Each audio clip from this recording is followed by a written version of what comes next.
एक महत्त्वाची बातमी, राहुल गांधींनी विजय बाकोडे यांच्या कुटुंबियांची भेट घेतली आहे। तर हा मुद्दा आता संसदेत उचलणार असल्याचं राहुल गांधींनी यावेळी आश्वासन दिल्याचं बाकोडे कुटुंबानं सांगितलंय। तर सोमनाथ सूर्यवंशीला मारहाण करणाऱ्या पोलिसांना बडतर्फ करावं अशी ही मागणी बाकोडे कुटुंबानं यावेळी केली आहे। राहुल गांधी येऊन गेले, काय नेमका संवाद? देशाचे नेते राहुल गांधी थोड्या वेळ पहिले आले होते। जो काही घटना या परभणी शहरामध्ये घडलेली आहे, संविधानाची विटंबना झाली, एक आंदोलन सुरू झालं।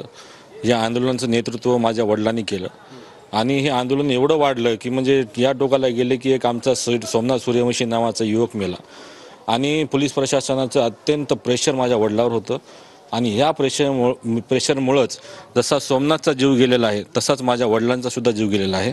ह्या सर्व गोष्टी मी राहुल गांधी यांना सांगितलेल्या आहेत आणि त्यांनी मला आश्वासन दिलेलं आहे की संसदेमध्ये हा मुद्दा मी उचलणार आहे। त्यांच्या बहीण आहे आपल्यासोबत, त्यांच्याशी बातचीत करूया।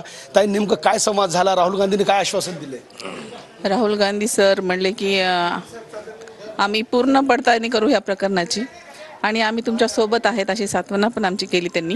नेमकं सरकारकडून तुम्हाला काय अपेक्षा आहे? राहुल गांधींकडे तुम्ही काय मागणी केली? सरकारकडे आणि राहुल गांधीकडे आमची एवढीच मागणी आहे की ही जी घटना घडलेली आहे या घटनेमागचा सूत्रधार कोण आहे तो शोधून काढला पाहिजे आणि दुसरी गोष्ट म्हणजे सोमनाथ सूर्यवंशीच्या परिवाराचं आणि माझ्या परिवाराचं पुनर्वसन झालं पाहिजे। ह्या आंदोलनामध्ये जे पोलीस प्रशासनानं लाठीचार्ज केला ज्याच्यामुळे आमचा सोमनाथ गेला, अनेक महिलांना इतकं अमानुषपणे मारलं, त्या 3-4 पोलीसवाल्यांवर निलंबनाचं करून न करता त्यांना बडतर्फ करावं। कॅमेरा पर्सन अमित आडेसह नजीर खान, TV9 मराठी, परभणी।